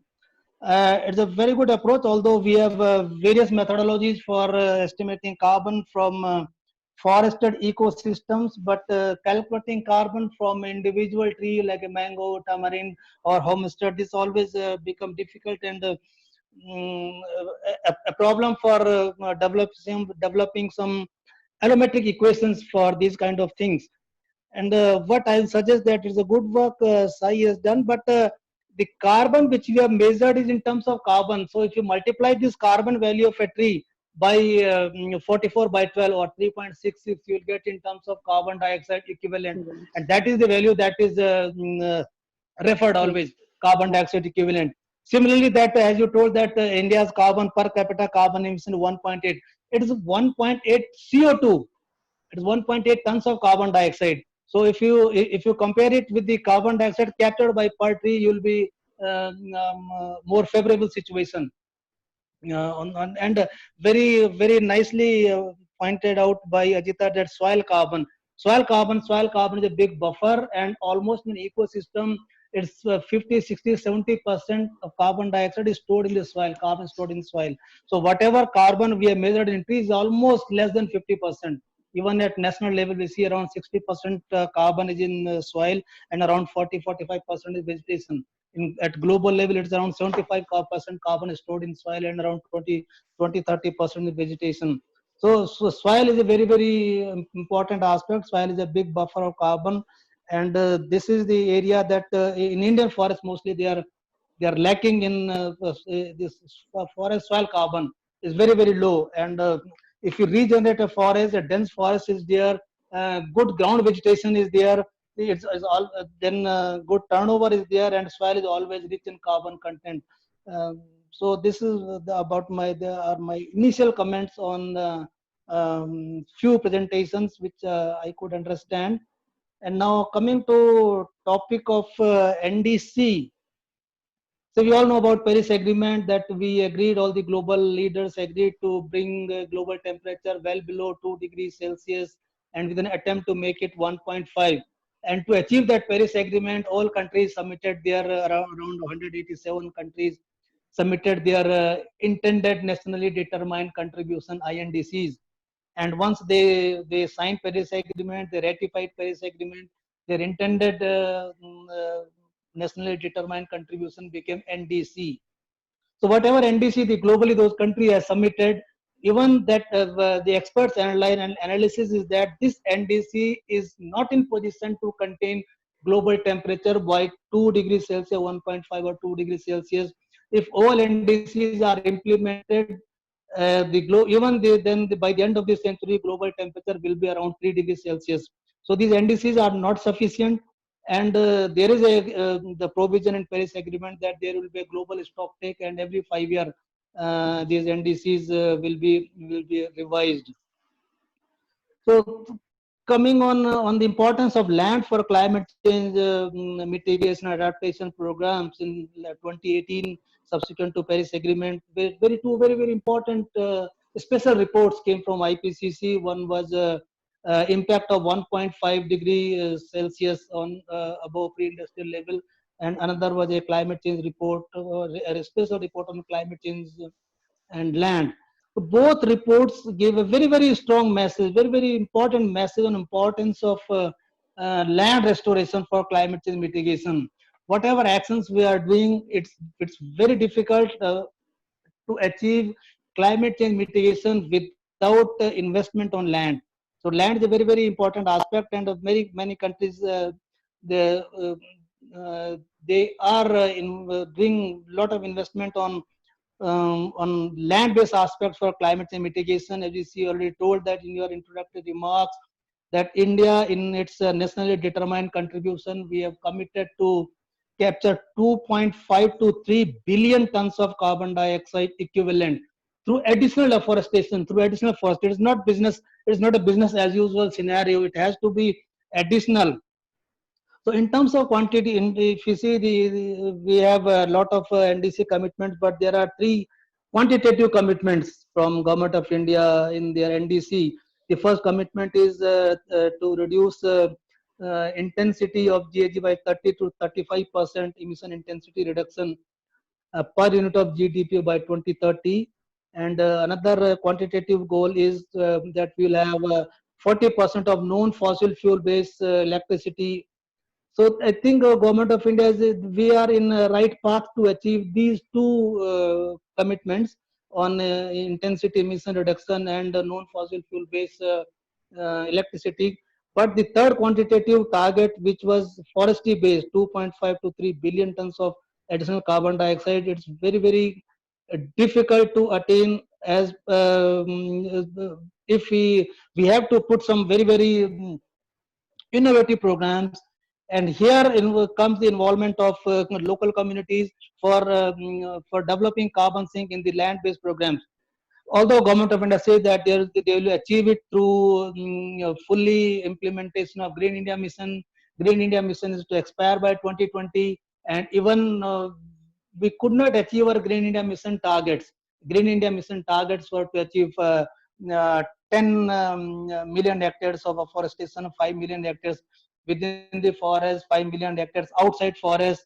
But because of some budgetary investments were not there, and it could not be achieved. And the various programs are there. There is a green highway policy that Government of India along the national highways, 140,000 kilometers of national highway will be green. There is a Namami Gange forest intervention.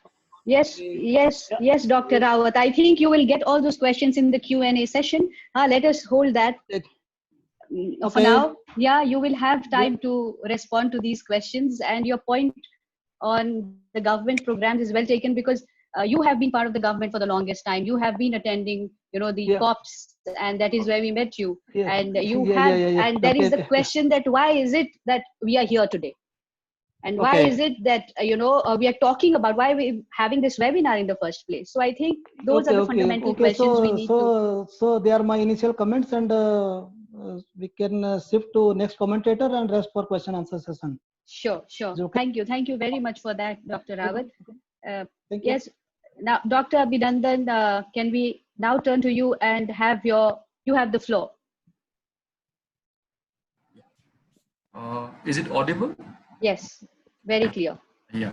So good afternoon, all of you, and it was really good to follow it like a journey that we are going regarding the different terms and terminologies and the challenges we've been debating regarding the forests. And yes, it seems to be a very important issue at this juncture when you're talking about the pandemic situation. And the insights which were being given by the experts were really meaningful here. And I think at some point of time, it is also giving us a pattern to think beyond what next on the plate. Coming to, first of all, before I do it, of course, I forgot to thank all of you to give me an opportunity to be a commentator. Of course, I feel short to be a commentator, but of course, this is also a forum to meet you all. I enjoyed, first of all, with Nafisha's comment on her organization's linkage with Adivasis, because I come from a region of Northeast India, which is in Guwahati. And many a times when we talk about Adivasis forest, it is umbilically linked subject. And we always say that we come from a region which is industrially backward, but we have very less episodes of farmer suicide, though we are also belong to a large agricultural community. So it also shows the way how developmental trajectory is being understood while defining the terrains of India in different perspectives. Coming also about different role of INEC, which Priya has highlighted, of course, regarding social justice. Yes, it is an important matter here regarding food securities, regarding jobs, employment. So all these are empirically linked, and also how we try to see it from the point of forest. Can forests be able to address all these issues? And when Ajita started with her opening saying about the per capita availability of the forests, that's a very important question that we need to know, because many times whenever we go, we always try to see our shadow. So, and from the shadow, it becomes nowadays what has happened is that the footprint of the shadow has become more and more bigger because of overconsumption. So in that scenario, there's also a responsibility at how we link up with the forest, and each one of us can at some point of time engage ourselves to at least one particular species of plant species in our lifetime. So that at some point of time, the per capita issues can also be addressed to an extent.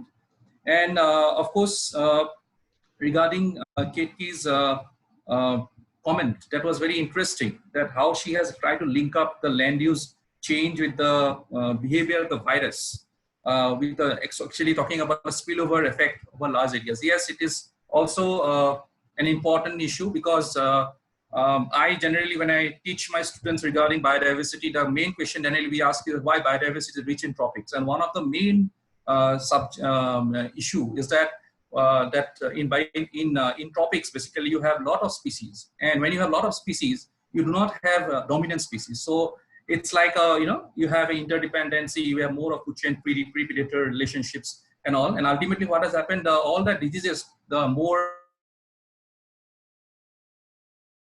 the forest is not there, the biodiversity is lost. So I can easily correlate her understanding, and of course, Ketki was well-placed points. It's a very vital point, of course, I would say so. And followed by that, there was a presentation by Sanju.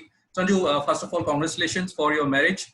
And definitely, I will make it a point because I have 2 daughters. So I will take it as a sort of a clue to make my daughters to get married in a way which is more, ecologically footprint-wise manner. Because this is something, a lesson which COVID has given us to us, that at some point, can you reduce our, our consumptions? Because many times we are carried away by the wave of globalization. You had an attitude.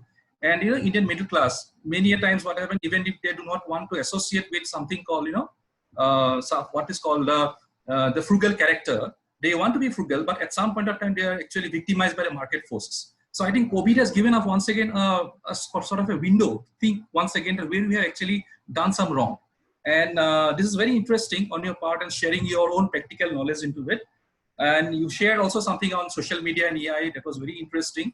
And this is something which is important. And of course, social media is also like it's also a boon and bane. So it has to be like balancing the thing, like a spider's web. When you talk about sustainable development, it's just like a sustainability. We talk about something like a spider's web. So all the strains in a spider's web have to be balanced. Similarly, when you're handling social media, the emphasis should be like how we balance it, how we actually bring the right thing in right order.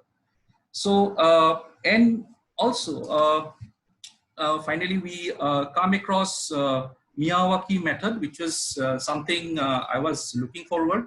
And in fact, I would say that yes, at some point it can be a solution, but as we talk in terms of ecosystem, because ecosystem is a continuous process. So having just a Miyawaki won't solve the problem. There has to be a continuity of different integrated forest system in India. Let us not forget that India is having 10 biogeographies. So one Miyawaki style might not be a solution to it, but there has to be integrated with different land use models, which is wise enough that was used indigenously by our forefathers at one point of time. So I think time to relook it, time to come up with certain suggestions. And Dipen, when he was also going through the similar understanding on Miyawaki, he did mention one point which is very interesting. He said, hospital in a forest. So I was thinking, a hospital in a forest is fine, but can we have a hospital which is based on the philosophy of Ayurveda rather than allopathy? Because if you're having a hospital on the base of Ayurveda, the source itself, the medicinal plants, can itself be available at your courtyard. So immediately, when you talk in terms of thermodynamics, when you talk in terms of ecological footprint, it is more sustainable. What I feel so. Please be wise enough to comment on this matter. I would look forward. Just give a thought to it. And of course, regarding the effort taken by Hara also on mangroves, especially in Odisha, that is a really wise step, because I remembered still the 1999, the cyclone that has come up, and how at some point we realized that, yeah, we need to save mangroves.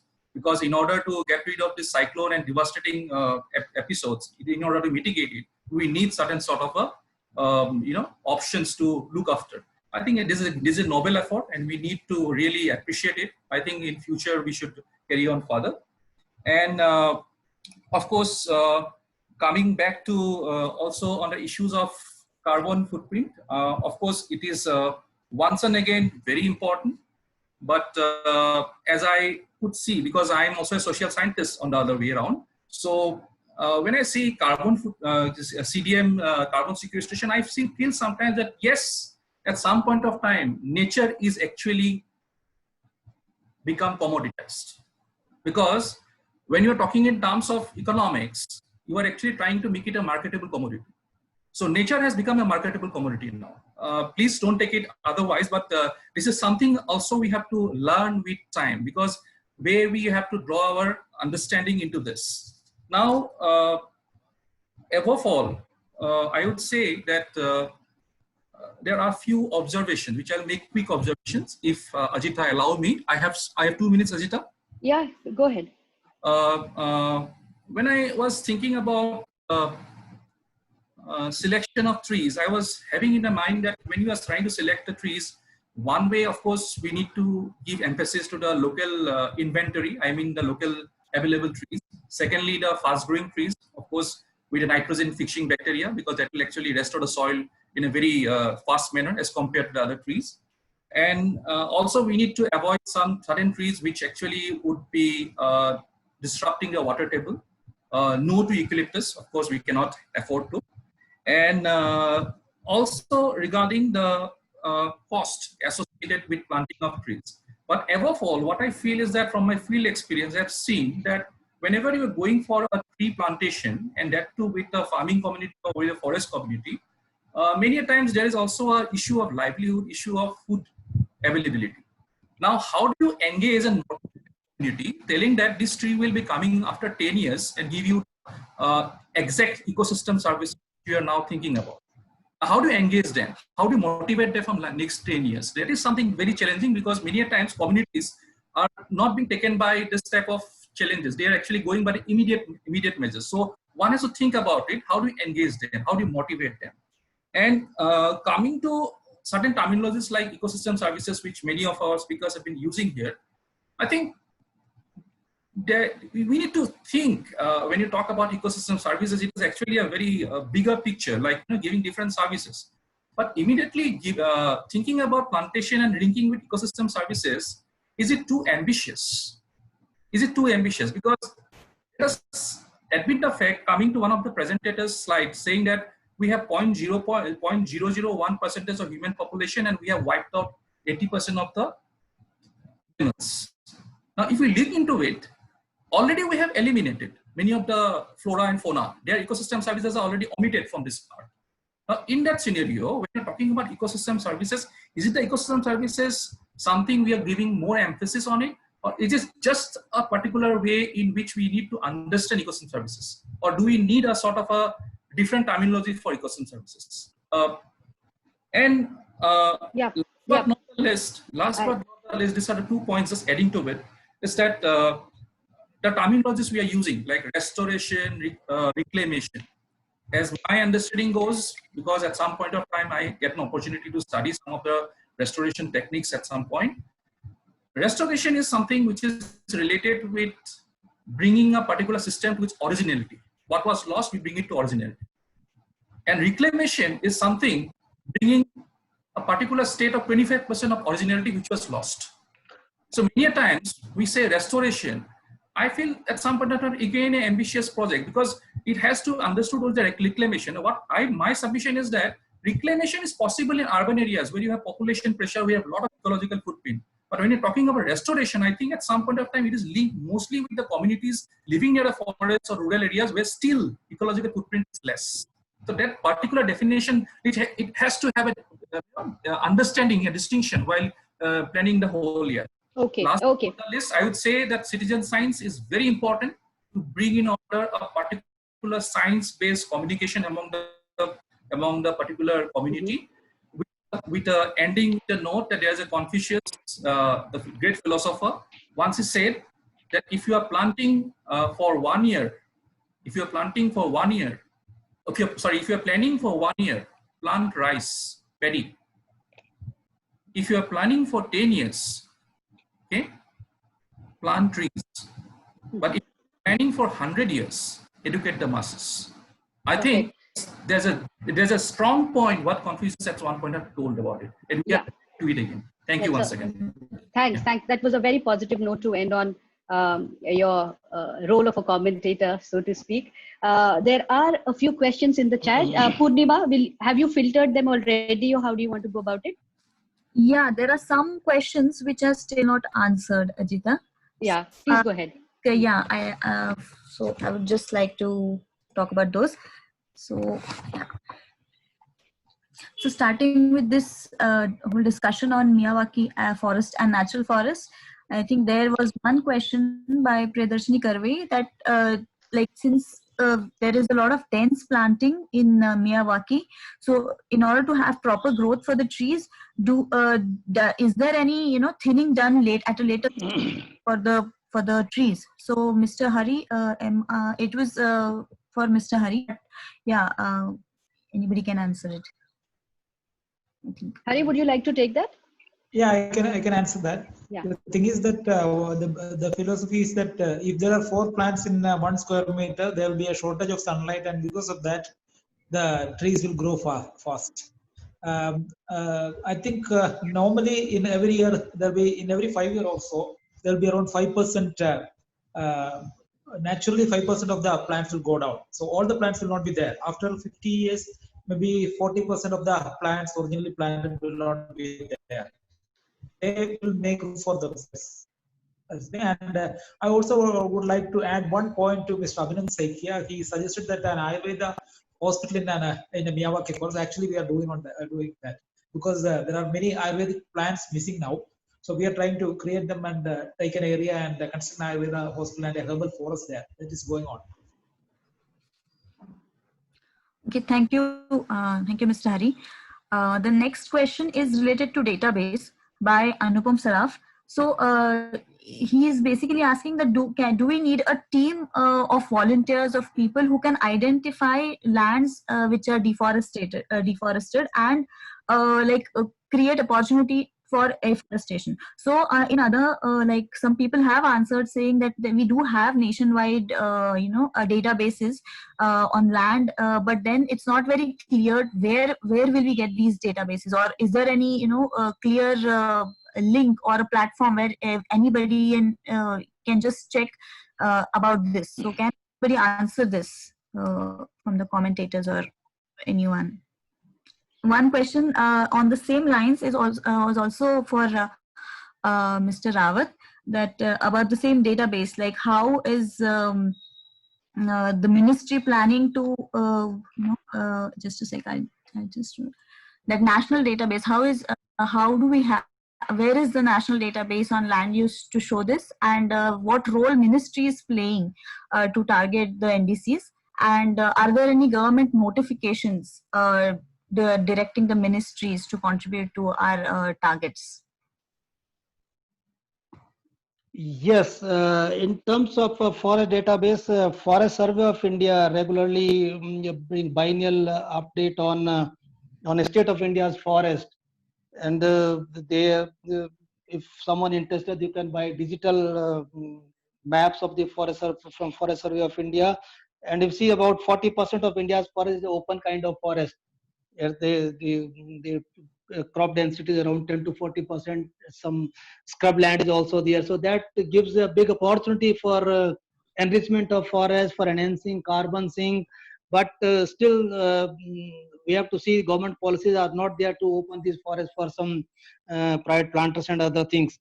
There are opportunities outside forest area in agroforestry lands and other wasteland that one can have, and NRC has this kind of data. And so, insofar as you're asking about the government programs on forestry NDC, yes, government various committees are working.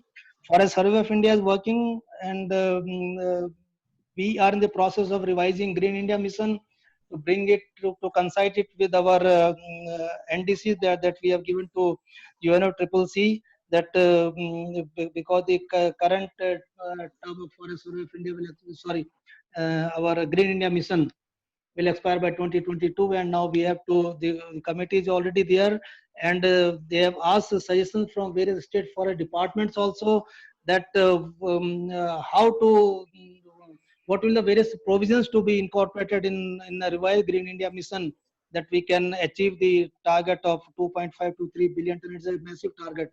It's a huge target that the government of India has given.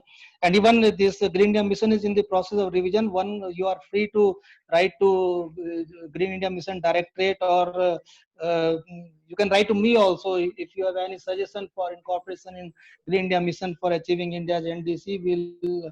I'll try to send those suggestions to ministry. Yes, this from my side.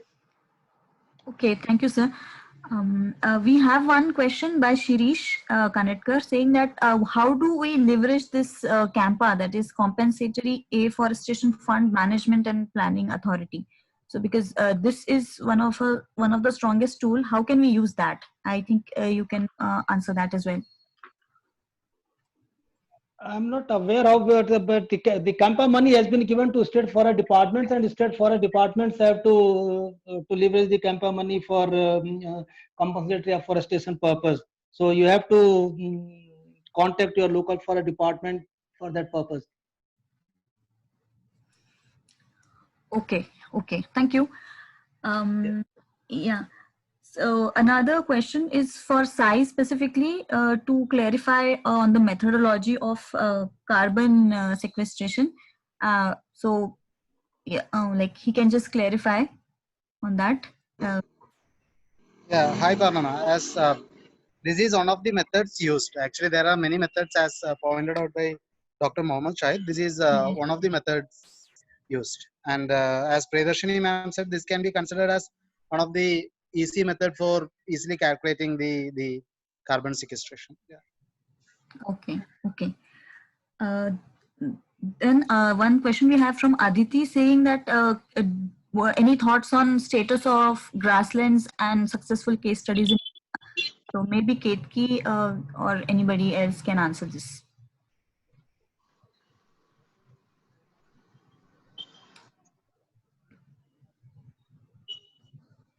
Ketki, is she there?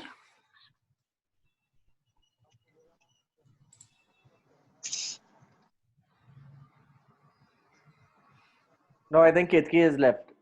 Okay. So can you please repeat the question? I couldn't hear. Yeah. So we have a question saying that what are the status of grasslands in India, and are there any successful case studies? Yes. So surely, so grasslands, obviously most of the grasslands are in degraded stage, and as we say that because there is continuous grazing, even the cattle are not able to get good superior palatable species. So there are few experiments done on restoration of these grasslands, and these are quite wonderful case studies that we have. So one of the very successful case study, which also can be said as ecological restoration case study, is from Dhule district.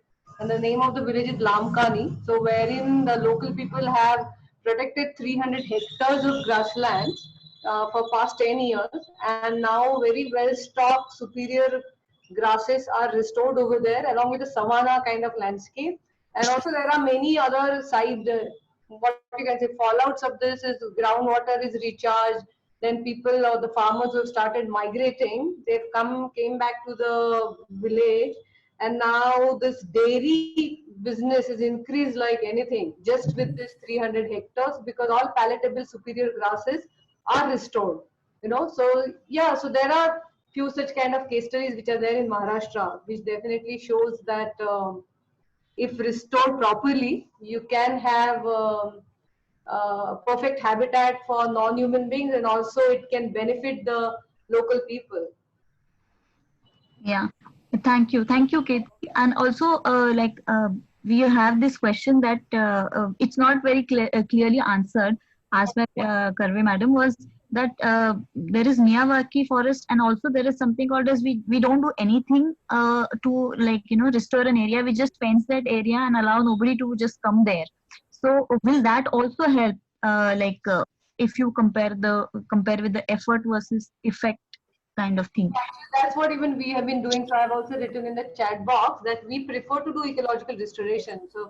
So definitely Miyawaki is good for smaller areas, for city areas and urban areas. But when it comes to larger landscapes, like the lands owned by Forest Department, so even if those are just protected from fire and grazing, so the rootstock is already there in many of the, even if those are barren lands, so they start restoring. And once the soil is restored, that's the fantastic thing which is achieved with the help of grasses, because grasses can lay a layer of biomass over the soil, and slowly then ecological succession is at work. So just with the help of protection and maybe minimal cost and minimal inputs, you can definitely restore the ecosystems and physical factors. So because this is definitely applicable for larger landscape wherein you don't have budget to do a forestation and get the saplings, so this definitely can work, and definitely for the areas which are little high rainfall areas, so which already has a good root stock for sure. So ecological restoration where you can have it, so you can maybe segregate it, that in urban areas surely you have good budget, smaller areas you can go for Miyawaki, but larger areas we always feel that ecological restoration is the very good answer. Yeah. Restore ecosystems. Oh, thank you, Ketki. Yes. Yeah, One last question. Last question. Yes. Yeah, just last question by Dominic, saying that afforestation is fine. How do we deal with deforestation by illegal felling of trees? So, anyone who would like to answer this? मुझे भी एक बार ऐसे एक number मिला.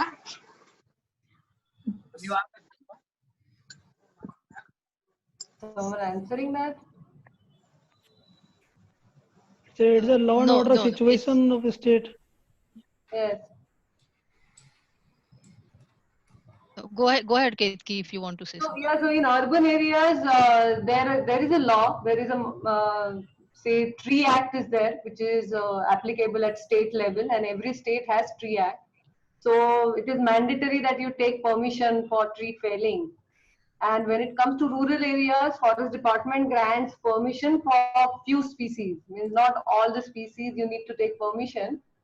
But yeah, so to a certain extent we have laws, but I don't know, means definitely we need to strengthen that. Illegal felling, I'm not sure, maybe the officers on this panel can answer this. Yeah. So this Rawat, would felling, you like hello? to? Yeah. Yes. Yeah, this felling, actually we need to identify the deforestation. What are the drivers of deforestation? Is it because of certain economic gains or some community needs? So the urgent case is to study the drivers of deforestation and address those drivers of deforestation. That is a big problem. Say the rural communities, Adivasi people, or the people living around the forest, they also need forest. But some people believe that they are destroying forest. But insofar they are taking the forest for their sustainable use, it's no problem. But when market forces comes, when there is intrusion of market forces, someone from outside, they ask them, okay, you give me one tree, I'll give you a car. Then that create problem.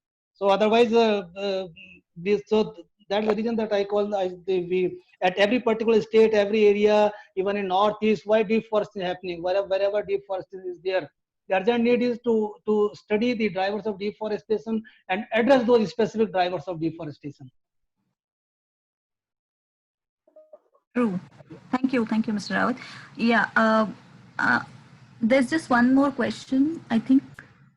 Yeah, we are past 6 o'clock. I just want to bring to your attention. Okay, is there just one question? We'll take that up and wind up then. No, it's a comment by William Stanley that we need in order to this. The state and the corporates are great tree fellers, legally and illegally. So we need community ownership and management. That's it. Okay. Okay. I think we are past our time, but not doing very bad. We have been able to answer and respond to the questions that have been put forward for the panel, the speakers and the commentators. I think it has been Ajita, one question is for you. Would the presentations be shared? Several people have asked that. Okay, sure. Yeah. I think it will be shared. It's being recorded. It will also be available to you on your email IDs. And we have an FB Live going where the recording is always available. You can access that on No, our if FB page. FB Live couldn't happen, unfortunately, for some technical reasons. There was technical problems with the FB Live. It wasn't Okay. letting us post. Yeah. Okay. So yes, so we make a note of that. We will share the presentations with you all. Also, Yes. Ajita, just, people also want the chat messages to be forwarded. So can we also save that? Yeah, Myron, can we save that and forward it to them? Yeah, we are making a note of that. Okay. And I think. And just the last thing that about the certificate. So we anybody who is interested to get a certificate for this webinar, they can email. Like I can paste the email ID again. You can simply email you with your full name on this ID, and certificates will be provided. Thanks, Purnima, for that very important announcement. I think with that, we come to an end of this very long session. Time passed, flew by, and it's already 6, and it seems that at least I had a great time. I hope you all had too. Just a closing note, while as we grapple with this COVID situation, I think it has also brought the importance of forest, which was anyway there in the back of our minds. And we knew this, many of us are working, engaged on this issue. But I think the COVID situation has brought it right in front of us that we need to now look at forests from an additional lens of zoonotic diseases. And if we kind of don't look at and address that, we might be in a very dangerous situation. So I think that's a very important message that's out there for us to read and act. And as we get into this whole decade of ecological restoration, and there's a whole lot of talk happening around that with very large goals, countries setting very large goals for themselves. Even India has set very ambitious goals for itself. I think it's not that it's not possible, because we have not been able to reach and target our GI emission targets. But yes, looking at all that is being presented today, all the fantastic work that is being on the ground, if that could be scaled up, if with collective action, concerted action, if that could also find its way into decisive action by the government and meaningful action, which of course does not include what we saw in the EIA draft, oil exploration, coal mining, and things like that. So if this two comes together, we see that yes, we have something to look forward to. We have hope there, where small initiatives which can be scaled up to bring a change that we all want to see. I think COVID responses in many countries have pledged, for example, in Brazil, to create jobs on afforestation, reforestation, and things like that. Perhaps government of India could also look at it, as a COVID recovery mode going forward. Taking forward from here, we intend to draw from the insights that we all have picked up from you all as part of this webinar and write to MOEFCC. Thanks, Dr. Rawat, for suggesting that we can contribute to GIM. On behalf of INEC, we will take that responsibility to submit a list of suggestions to you, and drawing from the practice insights that we gained at INEC through its partners. So with that, a big thank you out there for everybody, each one of you. It's a long list of several people, hard to take their names, but yes, thank you very much. You indeed made it very meaningful and fruitful for us. Thank you very much. We look forward to the next series, and we'll be in touch with you all. So thank you. Shabak Khair. Good evening, everybody. Bye. Thank you, everyone.